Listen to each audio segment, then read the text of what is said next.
نستغفره ونؤمن به ونتوكل عليه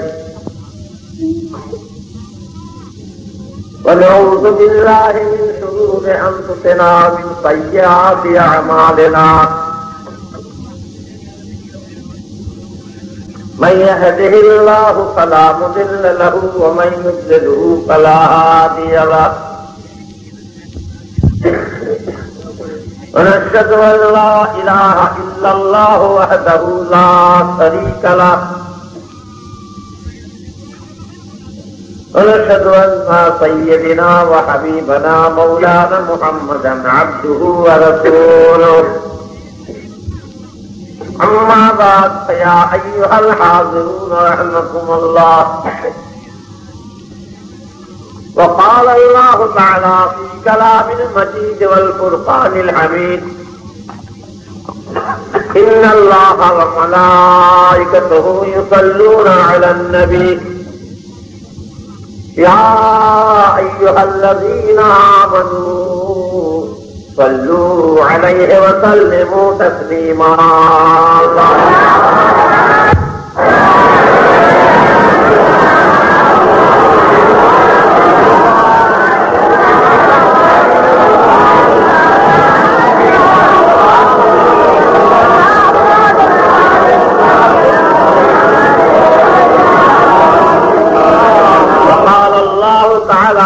كلام المجيد والفرقان الحميد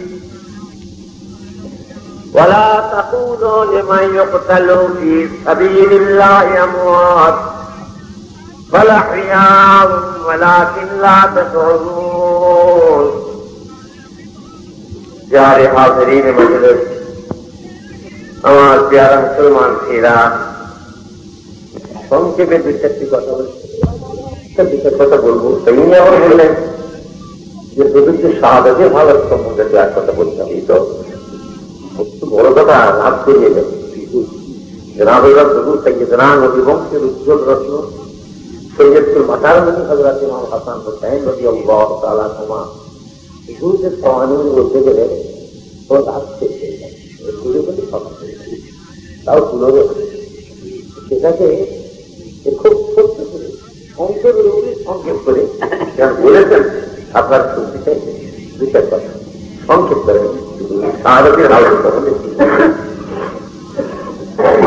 কোরআন শরীফ আল্লাহ বলছেন ওয়ালা তাকুলু লিমান ইয়াকতালু ফি সাবিলিল্লাহি আমওয়াত বাল আহইয়াউ ওয়ালাকিন লা তাশউরুন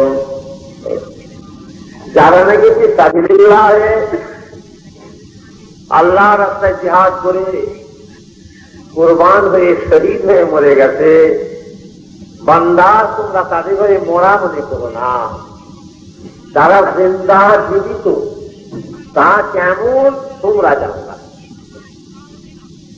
আমার প্রিয়ারা মুসলমান ভাইরা সৈয়দুল মাতারমণি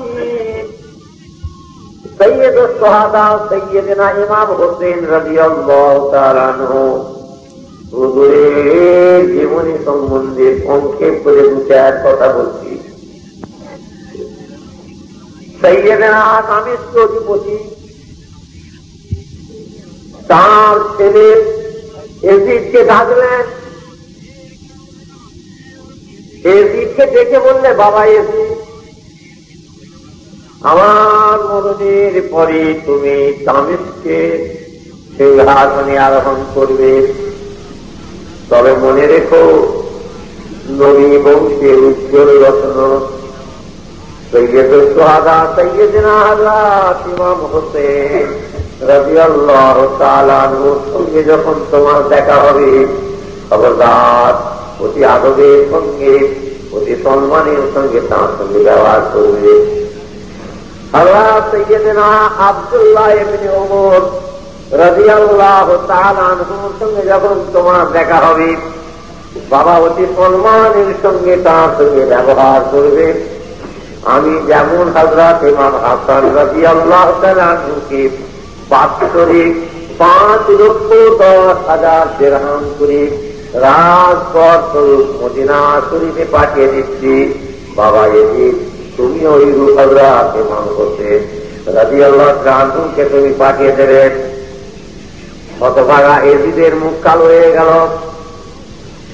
হুজুর এজিদের অবস্থা দেখে অনেক কিছু বুঝতে পারলেন, কিন্তু আর করবেন কি, করার উপায় নাই। মরণের কাল নিকটবর্তী হয়ে গেছে। নিজের অন্তিম কাল বুঝতে পেরে হযরত সাইয়্যিদানা মাবিয়ারে প্রাণ বারে বাড়িতে আল্লাহর মহাবাণী মুহতালিমা পাঠ করতে লাগলেন যে লা ইলাহা ইল্লাল্লাহ মুহাম্মাদুর রাসূলুল্লাহ, লা ইলাহা ইল্লাল্লাহ মুহাম্মাদুর রাসূলুল্লাহ, লা ইলাহা ইল্লাল্লাহ মুহাম্মাদুর রাসূলুল্লাহ। হযরত মাবিয়া রাদিয়াল্লাহু তাআলা ইন্তেকাল হয়ে গেলেন। ইন্না লিল্লাহি ওয়া ইন্না ইলাইহি রাজিউন। হযরত মাবিয়া রাদিয়াল্লাহু ইন্তেকালের পরে এসিরাত সিংহাসনে আরোহণ করে রাজ্য শাসন করতে লাগলেন। ওই সময় মদিনা শরীফের গভর্নর, মদিনা শরীফের শাসন কর্তা ছিলেন অলি। অলি রাসূলের পাকের যথেষ্ট মহব্বত রাখতেন, আল্লাহর নবী যথেষ্ট সম্মান করতেন। এদিন একটা পত্র পাঠালো অলিদের কাছে, অলি আমি আমার আব্বা হযরত মাবিয়া রাদিয়াল্লাহু তাআলার পাতের পরে আমি রাজসিংহাসনে আরোহণ করে রাজ্যে শাসন করছি, তবে আমি আপনার কাছে পত্রখানা পাঠিয়ে দিলাম। ওলি জেনে রেখো, হযরত ইমাম হোসেন রাদিয়াল্লাহুকে পাঠিয়ে দেন। হযরত ইমাম হোসেন রাদিয়াল্লাহুকে আর হযরত আব্দুল্লাহ ইবনে ওমর রাদিয়াল্লাহু তাআলাকে আর সমস্ত মদিনা বাসীদেরকে আমার বাইত করিয়ে দেবে। তাতে যদি তারা সম্মত হন তো ভালো কথা, নচে তাঁর গর্দান মেরে দেবে, মস্তিষ্ক দুখণ্ডিত করে দেবে। এই সংবাদ নিয়ে আর পত্র এসে অলিদের কাছে মদিনা শরীফ পৌঁছালো। বাবারা জেনে রেখে দেবেন, অলির চিঠি দেখে আশ্চর্য হয়ে গেল। মাত্র কয়দিন না আর রাজ্যকে আল্লাহর নবী বংশের সঙ্গে এতগুলো বেয়াদবি কথা বলেছে, হতে পারে না, এই কাজ কখনই করতে পারে না। তাতে আমার এই উচ্চপদ থাক আর না থাক, আমি আল্লাহর নবী বংশের সঙ্গে বেয়াদবি করে আখিরাতের রাস্তায় কাঁটা দিতে পারি না। যে মুখে আল্লাহর নবী কলেমা পড়ছি লা ইলাহা ইল্লাল্লাহ মুহাম্মাদুর রাসূলুল্লাহ, ওই মুখে যদি আল্লাহর নবীর বংশের সঙ্গে বেয়াদবি করছি, কাল কিয়ামতের ময়দানে কোন মুখ দিয়ে রাসূলুল্লাহ সাফাত লব। তবে হুজুরকে আমি ডাকবো, সমস্ত ঘটনার কথা শোনাবো, তাকে হুজুর যা বলছে মোবারক করবেন। ওলির একটা দিন পাঠালো, একটা লোক পাঠিয়ে দিল হযরতকে ডাকার জন্য। হুজুর রাস্তা দিয়ে চলে যাচ্ছেন, ওই সময় লোকটি গিয়ে হুজুরকে সংবাদ দিল, হুজুর আপনাকে ওলিদের তরফ থেকে ডাক দেওয়া হয়েছে রাজকাচারীতে উপস্থিত হওয়ার জন্য। হুজুর বলেন, বাবা আমি প্রত্যেক বুঝে গিয়ে তার সঙ্গে দেখা করব। ওই সময় হযরত আব্দুল্লাহ ইবনে ওমর রাদিয়াল্লাহু আনহুর সঙ্গে সাইয়্যিদানা হযরত হুজুর ইমাম হোসেনের সঙ্গে দেখা হলো। ভাই আব্দুল্লাহ বলতে পারেন? হযরত আব্দুল্লাহ বললেন, হুজুর বলতে পারি না, তবে এতটুকু আমি শুনেছি, দামেস্ক থেকে পত্র এসেছে ওলিদের নিকটে যে হুজুরকে এবং আমাকে সমস্ত মদিনা বাসীদেরকে এজিদের বাইত করে নিতে হবে। হুজুর বললেন, ভাই আপনার মত কি? হযরত আব্দুল্লাহ বললেন, হুজুর আমার কোন মত এবং আমাদের কোন মত নাই, তো হুজুর যা মধ্যে মোবারক, হুজুর যা করবেন আমরা তাই করবো। হযরত ইমাম হোসেন রাদিয়াল্লাহু তাআলা বললেন, দেখো ভাই, যদি ওলি দিনদার হতো, পরহেজগার হতো, আল্লাহওয়ালা হতো, নেক হতো, কিন্তু মাত্র আমার কোন তার কাছে বাইত করার আপত্তি ছিল না। কিন্তু সেই ফাঁসের বেহুদার কাছে আমি কখনো বয়স করতে পারি না। তবে আমায় যখন দান দেওয়া হয়েছে আমি পল্লবীরে একবার যে রাত কাটারিতে দেখা করব। হযরত ইমাম হোসেন 40 জন লোক খাদেমকে সঙ্গে করে নিয়ে 40 জনের হাতে 40টা অলিপ তরবারি দিয়ে কাটারির বাহিরের দিকে সব গোপনে লুকিয়ে রাখলেন। হুজুর আস্তে আস্তে রাত কাটারিতে যাচ্ছেন। ও আমার সঙ্গী বোনেরা, বাবারা, জেনে যদি কোনো অসুবিধে হয় আমি তারা করব, সঙ্গে সঙ্গে তোমরা রাত কাটারিতে প্রবেশ করে তরবারি চালাবে। গোপন অবস্থায় রেখে হুজুর রাত কাটারিতে গেলেন। ভিতরে গিয়ে দেখলেন ওলিদ এবং মারওয়ান দুজনে বসে আছে। হুজুরকে দেখে ওলিদ উঠে দাঁড়ালো, সম্মানের সঙ্গে হুজুরকে একটু ওয়াল করে গিয়ে বসালো। পত্রখানা হুজুরের কাছে মোবারকে দেওয়া হলো যে হুজুর সেই পত্রখানা পড়ে দেখুন, হুজুরের যা মর্জি মোবারক হুজুর করবেন। হুজুর পত্রখানা পড়লেন। ওলিদ বললেন, হুজুর আপনাকে একদিন সময় দেওয়া দিচ্ছে, একদিন সময় দেওয়া দিচ্ছে, আপনি ভেবে চিন্তা করে দেখুন। মারওয়ান বলল, হতে পারে না, শিকারকে একবার ফাঁদে পেয়ে যদি ছেড়ে দেওয়া হয় আর সহজে তারে হাতে পাওয়া যাবে না, হুজুরকে ছেড়ে দেওয়া হবে না। নজরবন্দি হিসাবে রেখে হুজুর চিন্তা করুন, যদি হুজুর মেনে নেন ভালো কথা, নাহলে হুজুরের মাথা জুদা করে দেওয়া হবে।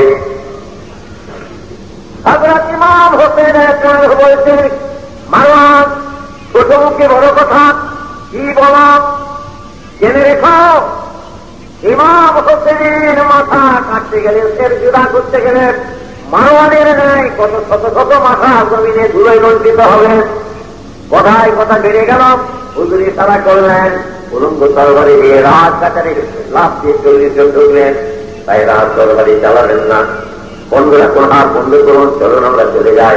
হুজুর আস্তে আস্তে বেরিয়ে চলে আলেন। ওই সময় মারওয়ান পত্র লিখল দামেশকে এজিদের কাছে। সঙ্গে সঙ্গে এজিদ নতুন গভর্নর পাঠিয়ে দিল মদিনা শরীফে। সেখান থেকে ওলিদকে বন্দি করে দেওয়া হলো, আইন জারি করে দিলাম।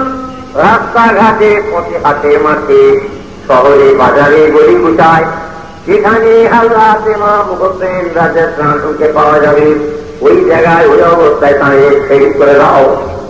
হযরত ইমাম হোসেন রাদিয়াল্লাহু আনহু লুকিয়ে পড়লেন, গোপন হয়ে গেলেন।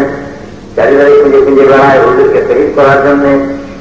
গোপন অবস্থায় রাসূল পাক সাল্লাল্লাহু আলাইহি ওয়াসাল্লামের মাজার মুবারকে গিয়ে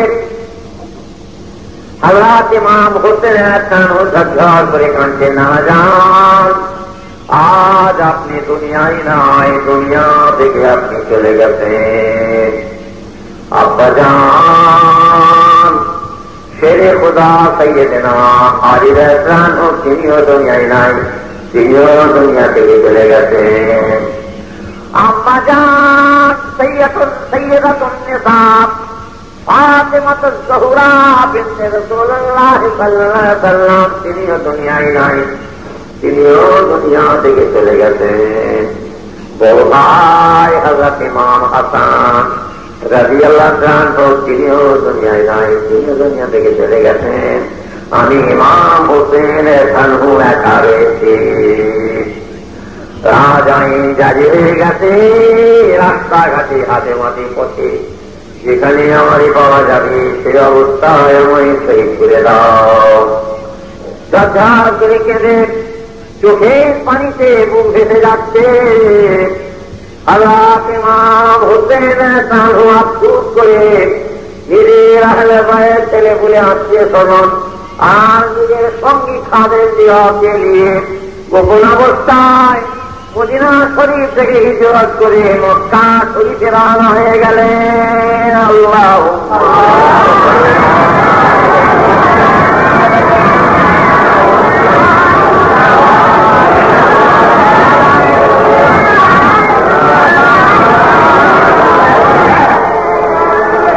खुदा के बाद रुतबे में हबीबे किया निकले, खुदा के बाद रुतबे में हबीबे की बीरिया निकले।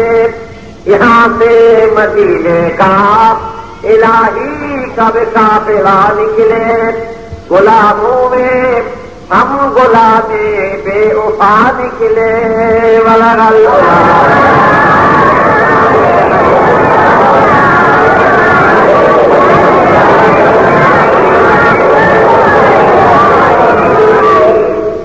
আমার পেয়ারা ভাইরা, দিনের পরে দিন সপ্তাহ করে সপ্তাহ রাস্তা পথ অতিক্রম করি যথা সময়ে হুজুর এসে মক্কা শরীফে পৌঁছালেন।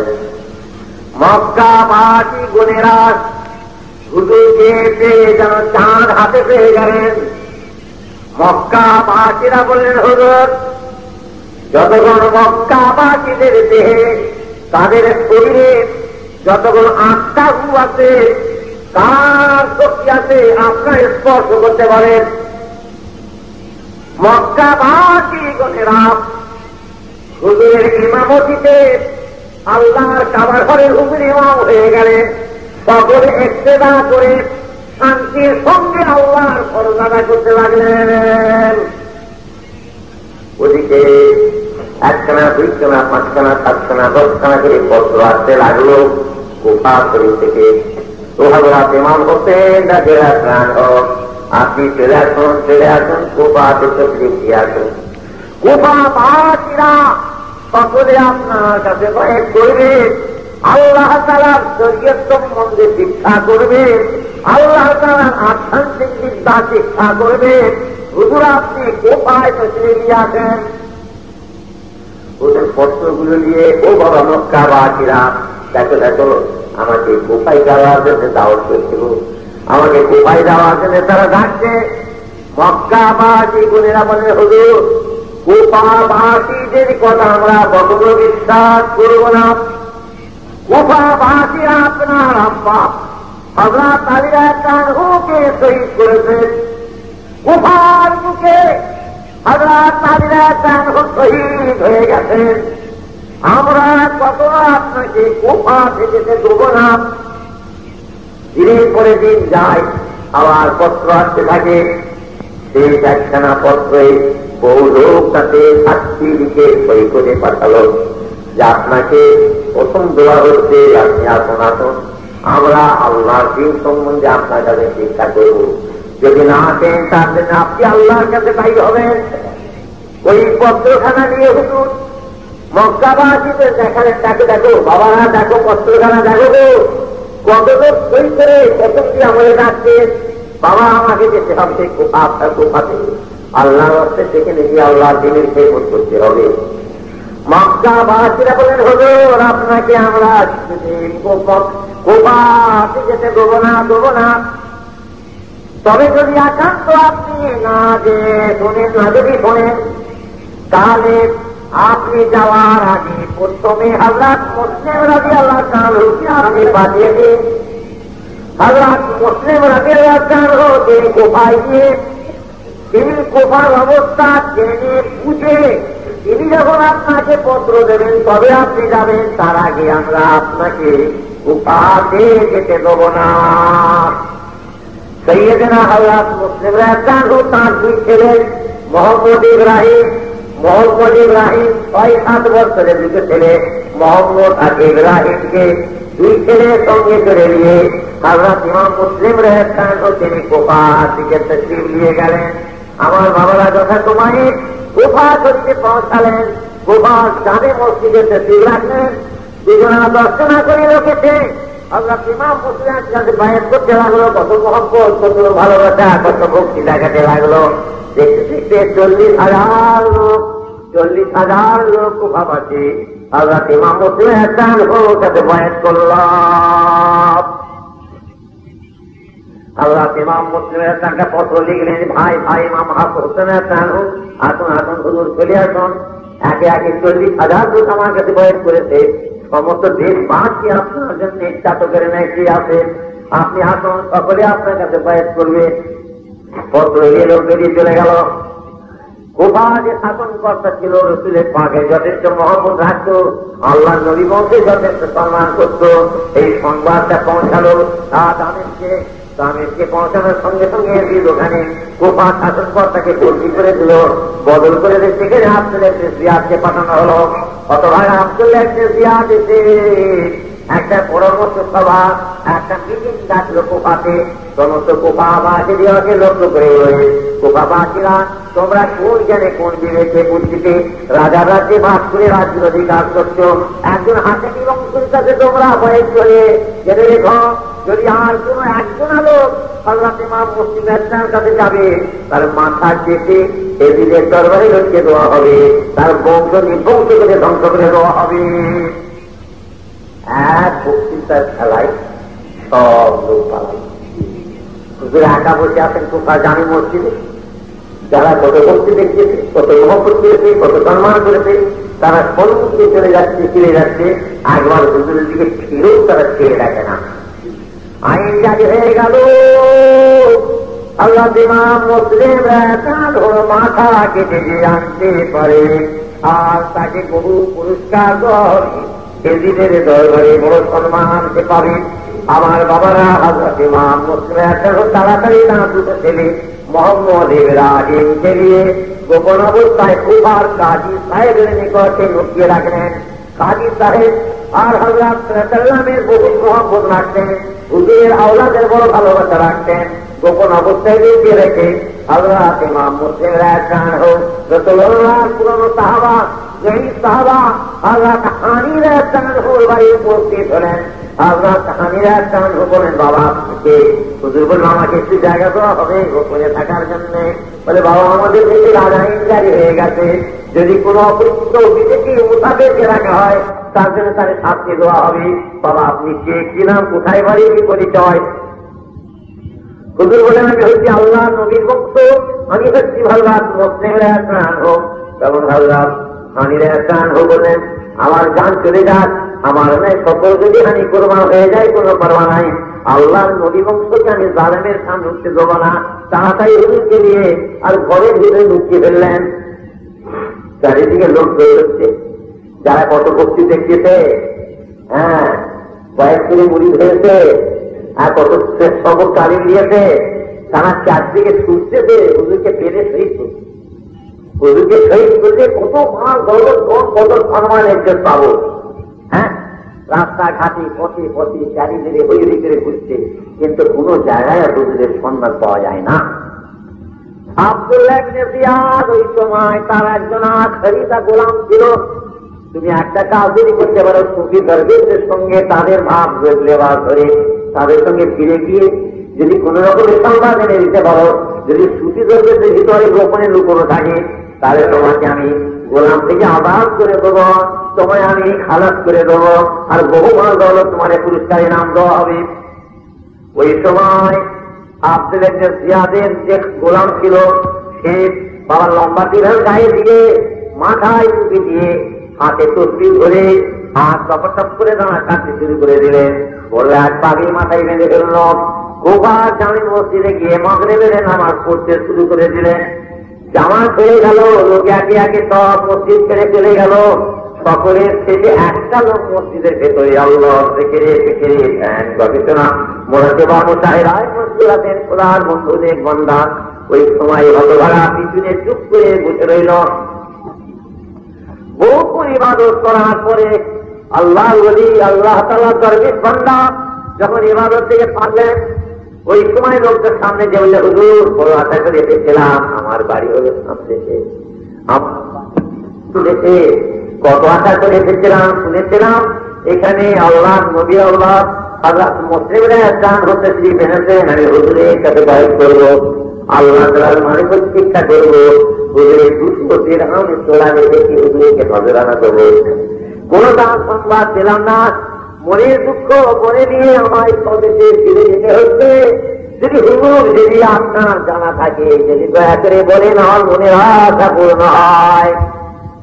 আল্লাহ দরবেশ বান্দা চুপ করে রইলেন। অনেকক্ষণ চুপ করে ভেবে চিনতে বলে, দেখো বাবা, একটা কথা তুমি বলো, তুমি আল্লাহর ঘরে মসজিদে বসে বলো, ঠিক আছে? হ্যাঁ, তুমি এই কথা কাপড় প্রকাশ করবে না। কত ভাড়া একেবারে আল্লাহর কসম করে বলল মসজিদে বসে যে হুজুর আমি এর সংবাদ কাগজ দেবো না। আল্লাহ দরবেশ বান্দা তাদের সঙ্গী করে নিয়ে গোপন অবস্থায় সাইয়েদেনা হযরত আলী রাদিয়াল্লাহু বাড়ির ভিতরে যেখানে হযরত মুসা তাঁর গোপনে ছিলেন সেই গিয়ে হুজুরের সামনে উপস্থিত করল। লোকটা হযরত মুসা তাঁর সঙ্গে কত আদর, কত মহব্বত, কত সম্মান দেখাতে লাগলেন। হুজুর, আমার মনের কথা মনে নিয়ে ফিরে যাচ্ছিলাম, আল্লাহর মেহেরবানি হুজুরের সঙ্গে দেখা হয়ে গেল। হুজুর আমি বয়স করবো, মরিদ হয়ে গেল। 200 দিরহাম দিয়ে হুজুরকে নজরানা দিল। কিছু খবর নিয়ে ভেতর থেকে বাড়িয়েছে, একেবারে সোজা আব্দুল্লাহ ইবনে জিয়াদের কাছে গিয়ে সমস্ত ঘটনার কথা প্রকাশ করে দিল। সঙ্গে সঙ্গে আব্দুল্লাহ ইবনে জিয়াদ কয়েকজন সিপাহি পাঠিয়ে দিল, যাও হযরত হানি রাদিয়াল্লাহু আনহুকে ধরে নিয়ে এসো। সিপাহীরা এসে হযরত রাসূলের পাকের প্রিয় সাহাবা সৈয়দনা হযরত হানি রাদিয়াল্লাহু বন্দী করে ধরে নিয়ে রাত কাটারিতে উপস্থিত করা হলো। নিষ্ঠুর নারায়ণ হতভাগা আব্দুল্লাহ ইবনে জিয়াদ বলল, ও হযরত হানি রাদিয়াল্লাহু, কোন বিবেকে জ্ঞানে বুদ্ধিতে আপনি হযরত ইমাম মুসলিম রাদিয়াল্লাহুকে আপনার বাড়ি জায়গা দিলেন? জেনে রেখে দেবেন, আপনি রাজ্যে বাস করে রাজবিরোধী কাজ করেন। যদি খাইরি ফালাই চান তো হযরত মুসলিম রাদিয়াল্লাহুকে এনে এখানে উপস্থিত করে দিন। হুজুর বললেন, যাওয়া জেনে রেখো, আমি আল্লাহর ইসলামের আইন অনুযায়ী আমি এ কাজ করেছি। আল্লাহ শরীয়তের হুকুম, ইসলামের বিধান, যদি কারো বাড়ি কেউ মুসাফির, কেউ মেহমান যে উপস্থিত হয়, তাই কেউ অতিথি যায়, তাকে অতি আদরের সঙ্গে তাকে খাওয়িয়ে খেয়ে যত্নের সঙ্গে রাখতে হবে, তারপরে বিদায় দেবে। তো যদি আমার রাজবিরোধী কাজ কিছু হয়ে থাকে, আমি বাড়ি গিয়ে তারে বিদায় করে দেব। আব্দুল্লাহ ইবনে জিয়াদ বলল, হবে না, তা হতে পারে না, আপনাকে নিয়েতে তারে এখানে উপস্থিত করতে হবে। আমি আল্লাহ নবীর বংশকে কখনো দেখবো না, এতে যদি আমার নাই হানির শত হানি যদি আল্লাহ তাদের কুরবান শহীদ হয়ে যায়, কোনো পরোয়া নাই। তোর মতন কমবক্তার সামনে হুজুরকে আমি কখনো আনবো না। ওই সময় মুস্তাহিব আব্দুল্লাহ ইবনে জিয়াদ হুকুম করলো, জাল্লাদকে মারো, ওরা খালি আঘাত দিতে থাকো, ওরা নিয়ে রসুলের পাকের শহীদ সাহাবাকে ওরার পরিমাণকে আনন্দ করলো। কয়েক ওয়ার আঘাতে হযরত হানি রাদিয়াল্লাহু ইন্তেকাল হয়ে গেলেন। ইন্না লিল্লাহি ওয়া ইন্না ইলাইহি রাজিউন। সে সংবাদ পৌঁছে গেল। হযরত মুসলিম ঝরঝর করে কাঁদতে হবে, হায় হায়, হলো কি আমার জন্য? রাসূলুল্লাহ শহীদ সাহাবা, তিনি শহীদ হয়ে গেলেন। লাঠি উলঙ্গ তরবারি হাতে নিয়ে বেরিয়ে পড়লেন, এসো, কে চাও, চলেছো চলেছো, আল্লাহ নবীর বংশ ধ্বংস হয়ে যাচ্ছে, কে চাও, যদি কেউ সাহায্য করতে চাও এসো। কেউ বা লজ্জাতে, কেউ বা মহব্বতে, কেউ বা কিছু আর চারিদা থেকে লাঠি সোঁটা দিয়ে তরবারি দিয়ে হই হই শব্দে এসে হুজুরের সামনে জমা হতে লাগলো।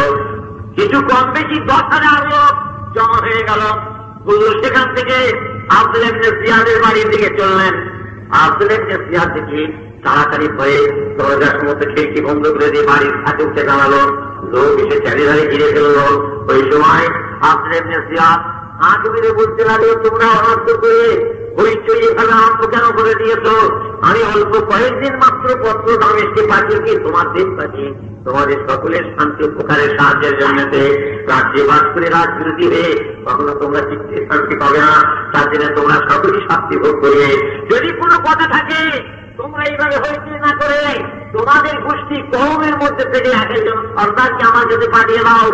ওই সময় প্রত্যেক দলের একজন সর্দার গিয়ে আর আব্দুল্লাহ ইবনে জিয়াদের সঙ্গে কথাবার্তা বলা করতে লাগলো। তারা ফিরে এসে বললো, ভাইরা যে যার বাড়ি তোমরা ফিরে চলে যাও। ওই সময় সকলেই ফিরে চলে গেল। 10,000 লোক জমা হলো আর 10 জন লোক হুজুরের সাথে নাই, সব পালিয়ে গেল। হুজুর আস্তে আস্তে এসে জামে মসজিদে মাগরিবের নামাজ পড়লেন। মাগরিবের যখন নামাজ শুরু করেছেন, হুজুরের ইক্তেদা করে পিছনে 30 জন লোক দাঁড়ালো। হুজুর সালামকে পিছন দিকে চেয়ে দেখেন 30 জনের 3 জন নাই, সব পেটে গেছে নামাজ ছেড়ে। মসজিদের কাছানে অন্ধকারে বসে হযরত ইমাম মুসলিম করে কাঁদছেন, হাই হাই হাই হাই করলাম কি, নিজে মরণে পথে গেলাম আর হযরত ইমাম হোসেনের হুকে শিখিয়ে দিয়ে তাকে মরবার পথে দেখে দিলাম। কি করবো, কি উপায় হবে, কোন দিক দিয়ে যাব? পিছনে একটা আওয়াজ হল, হুজুর চমকে উঠলেন, পিছনে তাকিয়ে দেখলেন হানিফের বেটা সাপ দাঁড়িয়ে আছে। বলে হুজুর আর কি পালাবার উপায় আছে? রাস্তা আছে চারিধারে, ঘাঁটিতে ঘাঁটিতে পথে পথে সমস্ত লোক শত্রুতা, তারা শত্রুরা ঘুরছে, আপনাকে তৈরি শহীদ করবে। হুজুর কোনো উপায় না, আসুন আসুন হুজুর, আপনি আমার সঙ্গে আসুন। সাদের বেটা হানিফের, সাদের বেটা হানিফের নিকটে আপনার রেখে আছে। হানিফের বেটা সাপ তখন বলল, হুজুর আপনি চলে আসুন, আপনাকে গসির ইবনে মোহাম্মদ তার কাছে হুজুর আপনাকে গোপনে রাখি। তিনি রাসূলুল্লাহ যথেষ্ট মহব্বত করেন, আল্লাহ নবী বংশের যথেষ্ট ভালোবাসা রাখেন। হুজুরকে সঙ্গে করে নিয়ে গসির ইবনে মোহাম্মদের নিকটে গোপনে রেখে আসা হল। আমার বাবারা, আস্তে আস্তে সংবাদটা প্রকাশ হয়ে গেল। ওই সময় আর 200 জন সৈন্য এসে তার বাড়ি ফিরে ফেলল। হুজুর ফজরের নামাজ পড়ে আর হইচই করে চারিধারে হুজুর তাড়াতাড়ি জানতে পারলেন। ওই সময় আল্লাহ শুকরিয়া নামাজ আদায় করে তুলুঙ্গ তরবারি হাতে দিয়ে শান্তি বাইরে পড়ে গেছে। এসো, কার ইচ্ছা যায় মরণের স্বাদ তার কাছে, আমার সামনে চলে এসো। আমার যুদ্ধ আরম্ভ হয়ে গেলাম। বহু যুদ্ধ করার পরে বহু শত্রুকে ধরাশায়ী করে বিপাকায় হুজুরের কলিজা ফেটে যাচ্ছে। ফজরের সময় রাস্তার ধারে একটি বুড়ি মেয়ে ছেলে নামাজ পড়ে তসবিহ পড়ছেন, আল্লাহ জিকির করছেন।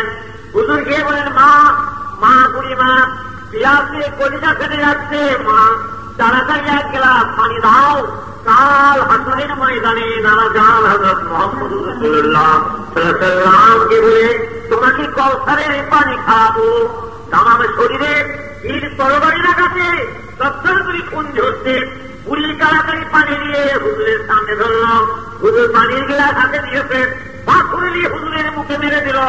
মুখ চূর্ণ হয়ে দাঁত থেকে হুটু করে খুন বেরোল, গেলাপ করে চুরমার হয়ে গেল। চারির হাত থেকে পাথর ছুঁয়ে ছুঁয়ে হযরত ইমাম মুসলিমের তাকে মারতে আরম্ভ হল। পাথরের আঘাতে সর্বশরীর জর্জরিত হয়ে গিয়ে হুজুর জমিনে পড়ে গেলেন। হুজুর দিকের অত্যন্তকাল বুঝতে পেরে বারে বারে আল্লাহর মহাবাণী কলেমা পাঠ করতে লাগলেন, লা ইলাহা ইল্লাল্লাহ মুহাম্মাদুর রাসূলুল্লাহ, লা ইলাহা ইল্লাল্লাহ মুহাম্মাদুর রাসূলুল্লাহ, লা ইলাহা ইল্লাল্লাহ মুহাম্মাদুর রাসূলুল্লাহ। আমার প্রিয়ারা ভাইরা, যখন হুজুর বারে বারে কলমা শরীফ পড়ছেন, শত্রুরা তখন বলল, আর বেশি সময় নাই। হুজুর যারা কলমা করছেন বারে বারে একটা স্মরণের চাল নিকেট করতে এসে ধরো ধরো কিনে ফেলো, ধরে ফেলো, 4-5 ধরে ফেললো।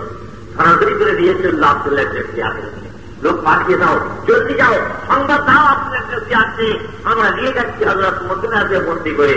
সংবাদ পৌঁছে আব্দুল্লাহ ইবনে জিয়াদের, অতঃপর নিষ্ঠুর আব্দুল্লাহ ইবনে জিয়াদ জাল্লাদকে ডেকে বলে, যাও দরগার গেটের পাশে তরবারি উঠিয়ে ধরে থাকো। হযরত ইমাম মুসলিম রাদিয়াল্লাহু যখন দরজার ভিতরে গেটের ভিতরে তের মোবারক ঢুকাবে, এক তরবারির আঘাতে তার মস্তিষ্ক সুখণ্ডিত করে দেবে।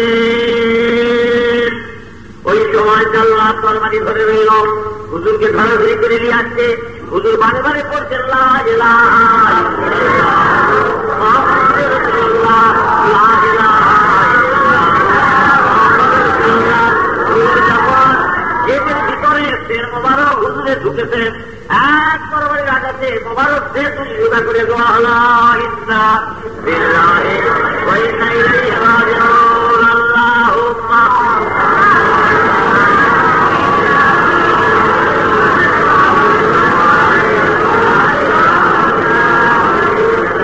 আমার প্রিয় ভাইরা, আইন জারি হয়ে গেল, আইন জারি হয়ে গেল। হুজুরের 2 ছেলে মোহাম্মদ ইব্রাহিম, এই 2 ছেলেকে বন্দী করে রেখো, বন্দী করে দাও, বহু পুরস্কার পাবে। চারিধারে লোক ছুটাছুটি করতে লাগলো হুজুরকে 2 ছেলেকে বন্দী করার জন্য। হুজুরের কাজী সাহেব 2 ছেলের মাথায় হাত বুলোচ্ছেন, সজ্জর করে কাঁদছেন, চোখের পানিতে মুখ ভেসে যাচ্ছে। মোহাম্মদ ইব্রাহিম 6-7 বছর বয়সে, 7-8 বছর বয়সে 2 ভাই আর বলে, কাজী সাহেব আপনি এইভাবে আমাদের মাথায় হাত বোলাচ্ছেন, কাঁদছেন কেন? যেমন কোন ছেলেদের বাপ মা মরে গেলে তাদের সান্ত্বনা দেয়, তবে কি আমাদের বাপ হযরত মুসলিম তিনি আর দুনিয়ায় নাই, তিনি কি শহীদ হয়ে গেছেন? আমরা কি আর আমাদের বাপের মুখ দেখতে পাবো না? ছেলে দুটো ঝরঝর করে কাঁদে। কাজীতে বলেন, বাবা সবর করো, সবর করো, এমন কি উপায় হবে?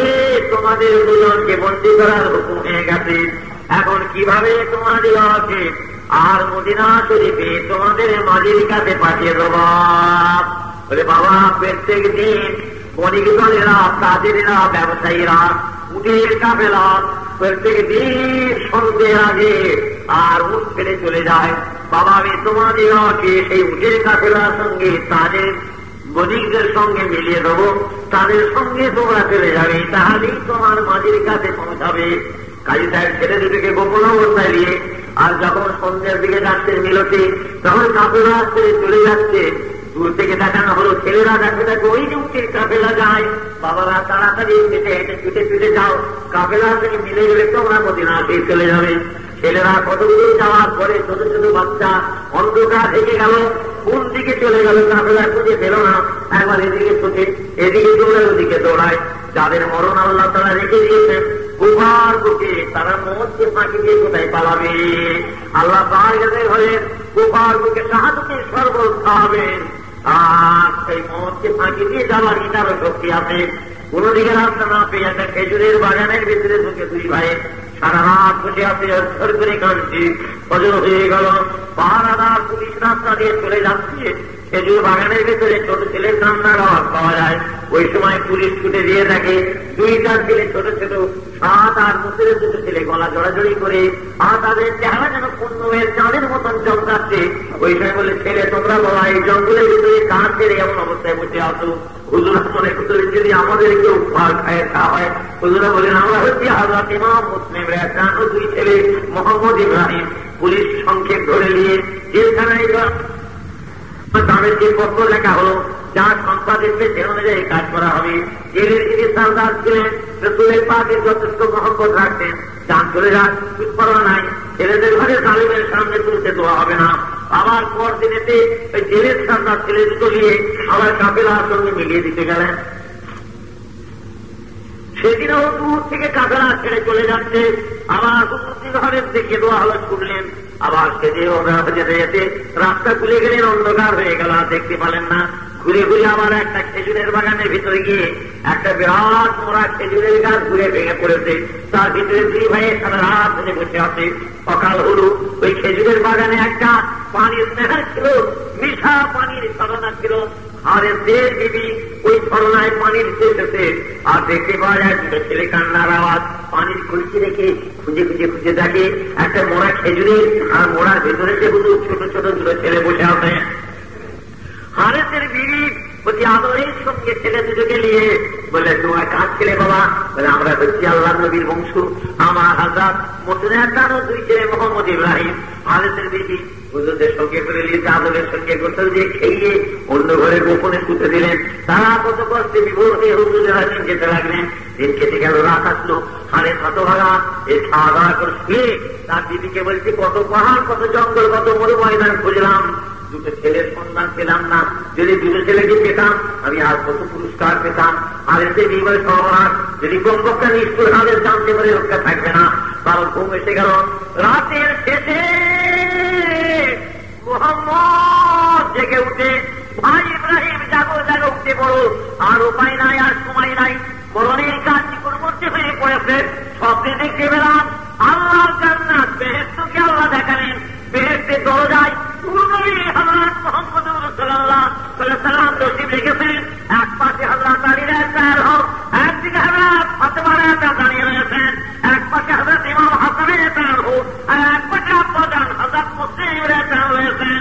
হুজুর পাক বলছেন, বাবা মুসলিম, তুমি দুনিয়া থেকে চলে এলে, তোমার দুটো ছেলে মোহাম্মদ ইব্রাহিম কোথায় রেখে এলে? আব্বা জামান বলছেন, হুজুর তাড়াতাড়ি এসে হুজুরের দরবারে হাজির হবে। ঝরঝর করে দুই ভাই কাঁদেন, হায় হায় রে, আমার আমাদের মরণের কাল নিকটবর্তী হলো। আহা, আমরা মরবো এমনকি এখানে নাই যে আমাদের মরবার পরে আমাদের জন্য কাঁদবে। এইভাবে কাঁদা কাটা আরম্ভ করেছেন। এদিকে কান্নার আওয়াজ পেয়ে গেল, ঈদ পেয়ে গেল হারেছে। দেখি ওঠো ওঠো, যদি আলো যাও আলো যাও, দেখি ছেলে কান্নার আওয়াজ কোথা থেকে আসে। হারেছে বি সর্বনাশ করেছে, কত হারের জানলে আলোটা থাকবে না, বাদটি নাই কোথায় আলো পড়ে আছে। আর চাল বাহানা করছে না, হারের নিজে হেঁটে হাতে আলো জ্বলিয়ে পড়লো। যে দেখে তারই ঘরের ভিতরে এক পাশে কোণে দুটো ছেলে গলা জমা বেরিয়ে করে ধরে কাঁদে। আর তাদের চেহারাগুলো পূর্ণমে চাঁদের মতন চমকাচ্ছে। আর স্কুলে তোরা কি কাদের ছেলে আমার ঘরে এসে বসে আছে? তখন তারা মনে করেন যে আমাদের কেউ খাই হয়। আমরা হযরত মুসলিম আসলাম দুই ছেলে মোহাম্মদ ইব্রাহিম। হারের জন্য বেশ করেছো, ভালো হয়েছে। তোমাদের খুঁজে কত মরু ময়দান জঙ্গল পাহাড় কত ঘুরে বেড়ালাম, আর তোমার আমার ঘরে যে বসে আছো। কাল সকাল হবে, তোমাদের দুজনের মাথা কেটে নিয়ে আমি আব্দুল্লাহ ইবনে জিয়াদের দরবারে উপস্থিত করব। ওদের মাথা কেন কাটবে বলে ঝরঝর করে কাঁদতে লাগলো। ওই সময় হারেস হুজুরের মুখে এমন চপাটায় হাত তুললো যে চুপ কর, যদি বুঝছিল জানতে পারে কথা হয়ে যাবে। বাবারা বুক কেটে যাচ্ছে, হুজুরদের কাঁদতে দেয় না। রাত কেটে গেল, সকাল হলো। সকাল হতে দুজনের হাত ধরে টেনে টেনে পরাত নদীর দিকে টেনে নিয়ে চলল। হারেসের পালক ছেলে, হারেসের নিজের ছেলে, হারেসের বিবি তিনজনা কাঁদতে কাঁদতে ছিল। ফেরো ফেরো হারেস, বাবা জেনে রেখো ফেরো। আর সেই খবরটা নিকাশ করো না। আর যে মুখে আল্লাহ নবীর কলেমা পড়ছো, সেই মুখে আল্লাহ নবী বংশকে ধ্বংস করার জন্য তৈরি হয়েছো। কাল কিয়ামতের দিনে রাসূলুল্লাহর কাছে কোন মুখে আর তাপ করে হিসাব দেবেন। হারেসের নিকটে হুজুরা বলে, হারেস কেন আমাদের মারবে? কি অন্যায় করেছি আমরা? কিন্তু সময় তোমার সঙ্গে আছে, ছেড়ে দাও। যদি তোমার টাকার দরকার হয়, মালের দরকার হয়, আমাদের ঘরে দিয়ে চলো। মদিনা শরীফে আমাদের মাঝির কাছে পৌঁছে দাও। মাঝিকে বলে তোমার অনেক টাকা পয়সা দেবো। তাতে যদি না শোনো তাহলে কোনো তাদেরকে বিক্রি করে দাও, তাহলেও তো তুমি টাকা পেয়ে যাবে। তাতেও যদি না শোনো তাহলে আমাদের ঘরে তো করার জন্য হুকুম করে না, ধরে নিয়ে যাওয়ার জন্য আমাদেরকে চলিয়ে আব্দুল্লাহ ইবনে জিয়াদের কাছে পৌঁছে দেন। তাতে তিনি যা বুঝেন করবেন। হারেস বলে হতে পারে না, তোদের দুজনের মাথা যতক্ষণ না জানি ছাড়বো না। হারেসের পালক থেকে আটকালো, জানি দুদিনের চাল থাকতে কাটতে দেবো না। একবার বাড়ি থেকে হারেসের পালক ছেলের মাথা দুবন্দিত করে দিল। হারেসের নিজের ছেলে গেল, পরের ছেলে মারতে বড় শান্তি লাগে। যদি নিজে আমার থেকে মারো, নিজের ছেলেকে খুন করো, তার আগে হুজুরদের খুন করতে দেবো না। নিজের ছেলেকে কাতেল করলো, দিদি ছুটি গেল, এমন আঘাত করলো, আঘাত অবস্থায় করে চিৎকার করতে লাগলো, তার করতে নাই। হযরত মুহাম্মদকে সামনে দিয়ে আর ওই সময় এক তরবারি আঘাতে তাঁতের মোবারক জুতা করে দিল। আর ওই সময় ঘরটাকে টেনে টেনে দিয়ে নদীতে ছুঁড়ে ফেলে দিল। হযরত ইব্রাহিম ভাই মোহাম্মদের কাটা মাথাটা উঠে করে গিয়ে সজ্জা করে খাচ্ছে। ভাই মোহাম্মদ কোথায় গেছে? তার সামনে আপনার শাহাদাতে মুখ দেখতে হলো। হারেস ছুটে এসে তরবারি ধরে বলে, এটাও তোমাকে মোহাম্মদের সঙ্গী করে দিই। এক তরবারি লাগাতে হযরত ইব্রাহিমের মাথা করে দিয়ে ফ্যান ধরে টেনে টেনে নিয়ে রাত নদীতে ফেলে দিল। ফের মোবারক দুটো জড়িয়ে দিয়ে রুমালি বেঁধে আর চলল কোথায়? আব্দুল্লাহ ইবনে জিয়াদের কাছে। আব্দুল্লাহ ইবনে জিয়াদ দরবারে বসেছে। ওই সময় মাথা দুটো খুলে দিয়ে আব্দুল্লাহ ইবনে জিয়াদের সামনে ধরা হলো। আব্দুল্লাহ ইবনে জিয়াদ থেকে ভক্তির চূর্ণ সর্বনাশ করে দেখি এদের ঘরটা মারার হুকুম হয় না। এখন আমি কি জবাব দেবো? এদের বন্দী করার হুকুম ছিল, কেন তাদের করলে? ওই সময়তে আব্দুল্লাহ ইবনে জিয়াদের আর দরবারের পিছনে যে হযরত মুকাতিল রাদিয়াল্লাহু আনহু সাহাবা ছিলেন, বাকি ছচ্ছর দেখাচ্ছেন আর রুমাল দিয়ে চোখ মুছছেন। আব্দুল্লাহ ইবনে জিয়াদ বলল, ও হযরত মুকাতিল রাদিয়াল্লাহু আনহু, আপনি রাসূলুল্লাহ সাহাবা যথেষ্ট হুজুরের মহব্বত, হুজুরের বংশের মহব্বত আপনার দেবে আছে, আপনার হুকুম দেওয়া হলো, এর জন্য উচিত শাস্তি তারা দিয়ে আপনি বলতে কাটেল করুন। লাভ দিয়ে সাহাবা হুজুর উঠে গিয়ে হারেসের হাতের পিছন দিকে পুত্রে বেঁধে ফেললাম। কিন্তু সের মোবারক কেন মারে করে মুখে করে আস্তে আস্তে ফেরাত নদীর ধারে চললেন। হারেস বলে, ও কথা সাহাবা হুজুর, আপনি আমাদের ছেড়ে দেন, ছেড়ে দেন, আপনার আমার যত কিছু ভোগ দৌলত আছে, মাল যা কিছু আছে সব আপনাকে দিয়ে দেবো। হুজুর কোন করতে কমি না, কোরআন নবী বংশের ধ্বংস করে দেওয়া সারা পৃথিবীর রাজ্য যদি আমাদের দেওয়া হয় তাই না, তথাপি আমি তোমার কাছেন করবো। ওই সময় হুজুর গিয়ে দেখছেন কি ওই দুটো ফল মোবারক আর নদীর পানির কেনারায় জড়াজড়ি অবস্থায় ভাসছে। হুজুর এই সময় ফের মোবারক ফলের সাথে ধরলেন, এটা আপনার আল্লাহর কুদরতে লেগে গেল।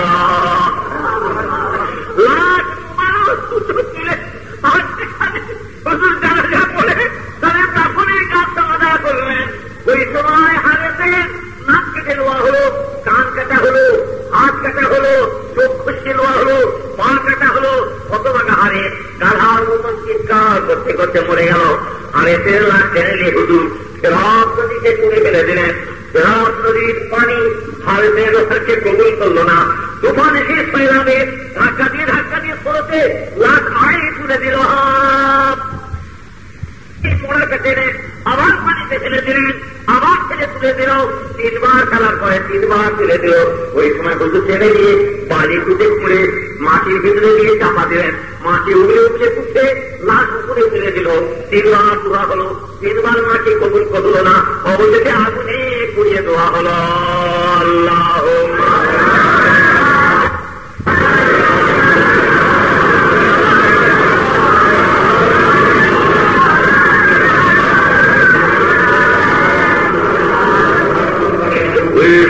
है मेरी दिल को रसूले अरबी से मक्के मादनी से,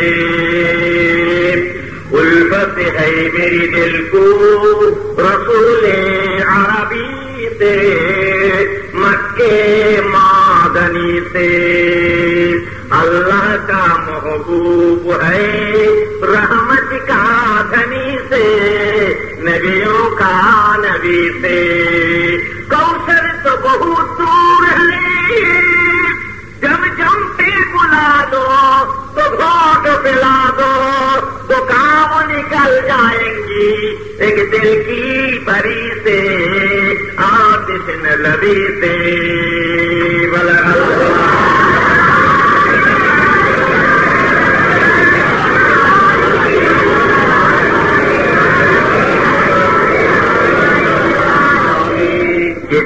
हजरत मुस्लिम रहता हो कुफार उनके शहीद হয়ে গেলেন।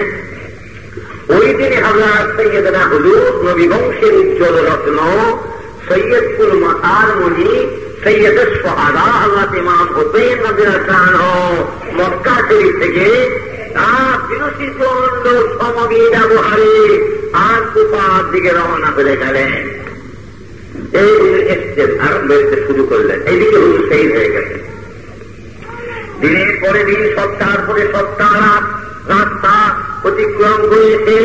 যথা সময়ে আমার বাবারা মুহররম মাসের শেষ ভাগে জিলহজ চাঁদের শেষের দিকে হযরত ইমাম হুসাইন রওনা হলেন মক্কা শরীফ থেকে। আর জিলকদ মাসের শেষের দিকে আর জিলহজ মাসের 2য় তারিখে কুফা শরীফে হুজুর তশরীফ নিয়ে পৌঁছালেন।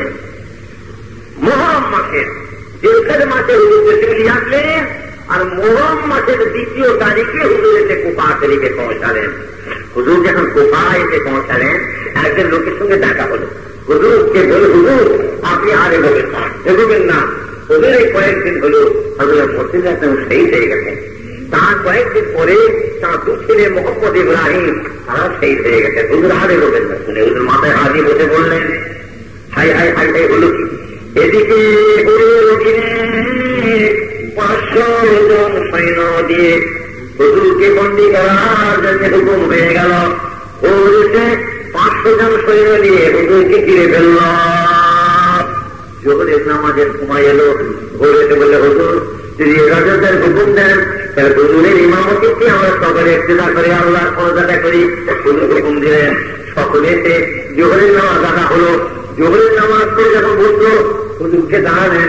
হুজুর কুল্লু মান আলাইহা ফানিউ ওয়া ইয়াবকা ওয়াজহু রাব্বিকা যুল জালালি ওয়াল ইকরাম। কুল্লু মান আলাইহা ফানিউ ওয়া ইয়াবকা ওয়াজহু রাব্বিকা যুল জালালি ওয়াল ইকরাম। হুজুর বললেন আল্লাহ তাআলার জাত মোবারক ছাড়া সমস্ত সৃষ্টিকে আল্লাহ লয় করে দেবে, থানা করে দেবেন। বাবা তোমরা আমাকে তাওয়াজ করে রেখে আর তোমরা আমাকে বন্দি করে ইমাম মুসলিমকে শহীদ করলে, তাদের ছেলেকে শহীদ করলে, আমাকে তোমরা ঘিরে আর আমার সঙ্গে তোমরা যুদ্ধ করার জন্য তৈরি হয়েছ। আমরা একটু লড়াই করতে এসেছি, আমি কি তোমাদের সঙ্গে যুদ্ধ করার জন্য এসেছি? একটু যদি আমার সঙ্গে একটু আড়ালে সরে আসেন, হুজুরকে দু একটা কথা। চলো বাবা, ইমাম সাহেব হুজুর সরে গেলেন। ইমাম সাহেব যদি আমি আপনার সঙ্গে যুদ্ধ করার জন্য তরবারি হাতে করে থাকি, আল্লাহ পাক যেন আমার হাতকে হালাক করে দেন। হুজুর এই 500 জন সৈন্যের আমি হলাম সেনাসালাত, 500 জন সিপাহী সৈন্যের আমি হলাম সেনাপতি।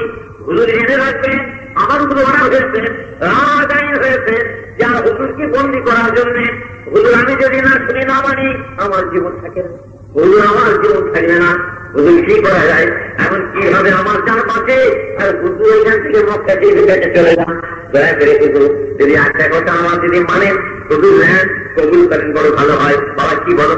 বলে হুজুর আমি আমার সৈন্য নিয়ে রাতের বেলায় খেয়ে দিয়ে বেশি রাত্রি আমার সৈন্য নিয়ে ঘুমিয়ে পড়বো। হুজুর এই সময় আপনি আপনার সমস্ত কঙ্গবল নিয়ে মক্কা শরীফের দিকে রওনা হয়ে চলে যাবেন। সকাল হয়ে যাবে, আমি চুপ করে পড়ে থাকবো। সকাল হয়ে গেলে আমি সৈন্য নিয়ে দেখবো যে হুজুর নাই পালিয়েছেন, আপনার পিছনে ছুটবো ধরার জন্য। কয়েক মাইল রাস্তা ছুটে ছুটে ছুটে ছুটে গিয়ে সৈন্য নিয়ে না পেয়ে ফিরে চলে যাবো। হুজুরের জান বেঁচে যাবে, আমারও জীবন বাঁচবে। শুরু হচ্ছে বাবা ভালো কথা, তাই করা যাবে। খাওয়া দাওয়া হল, সব ঘুমিয়ে পড়লো, যত সিপাহী সৈন্য সব ঘুমিয়ে পড়লো। হুজুর এই সময় সঙ্গীজন লোক দিয়ে হুজুর আমার এখানে মক্কা থেকে দিকে চলে যাচ্ছেন। রাস্তায় কিছু দূরে গিয়ে মক্কা শরীফের রাস্তা এড়িয়ে গেল। মক্কা আপনার সঙ্গে থাকবো, বিপদের এখানে হুজুরকে ছেড়ে দিয়ে আমরা চলে যাবো। হুজুর হতে পারে না, আমরা আপনার সঙ্গে জীবিত থাকবো, আপনার সঙ্গে আমরা মরবো। হুজুর আমরা আপনাকে আঘাতে কখনোই যাব না। হুজুর হুকুম করলেন বাবা রাত সীমা গেল, সীমা গেল, তাড়াতাড়ি সেখানে আর তাম্বু খেলা হল, সীমা গাড়া হল। পানি পানি পানি, ওদিকে ফরাত নদী সে মরেছে, আর ওদিকে ও মরেছে। হাজারে হাজার সৈন্য নিয়ে ভেঙের মতন ঘিরে ফরাত নদী পানি ঘিরে বন্ধ করে দিল। হ্যাঁ, প্রতিপক্ষী যান জানোয়ারের পাক মোকাবিতে পানি পাবে ফরাত নদীর, আল্লাহ নদী বংশকে এক শূন্য পানি দেওয়া হবে না। ওমরকে ডাকলেন, ও তাদের বেটা ওমর, আমরা সাধারণের প্রাণ হোক। আর হুজুর ফাঁকের কত প্রায় সাহাবা ছিলেন, বাবা ওমর তোমার আব্বা, আর তুমি কিনা আর কাজ ছেড়ে হয়ে আল্লাহ নদীর বংশ পানির জন্য সব সেই হয়ে আসছে। আর যে পানি বন্ধ করে দিলে দুনিয়ার পর তোমার কদিন থাকবে বাবা? আর যে মুখে নদীর কলমা করছো লা ইলাহা ইল্লাল্লাহ মুহাম্মাদুর রাসূলুল্লাহ, এই মুখে আল্লাহ নবীর বংশের জন্য পানি বন্ধ করলে কাল কিয়ামতের দিনে আল্লাহ নবীর কাছে কোন মুখ নিয়ে সমস্ত পানি ছেড়ে বাবা খুলে দাও, খুলে দাও, নদীর পানি ছেড়ে দাও। ও আর কোনো কথা বললো না, মুখ কালো করে হত ভয়ে উঠে চলে গেল। কোন রকম উপায় নাই, পানি পানি করে সব সই করে আসছেন। হুজুর হুকুম করে বাবা খাবেন না, দেখো তো দেখি খেয়ে খড়ি তো বাবু ওদের পানি চারা থেকে পাওয়া যাচ্ছে 10-12 হাত করা হলো। ওরা সঙ্গে সঙ্গে নতুন তাজা পানি বেরোতে আরম্ভ হলো। সকলে পানি খেতে লাগলেন, আর ওর ঘোড়া গাছগুলো সবই খাওয়ানো হলো। অল্পক্ষণ করে আবার পানি নেমে চলে গেল। আর দেখা গেল না পুরো পুরো পুরো 60 হাত 70 হাত খুলে ফেলা হলো, আর পানি নাই।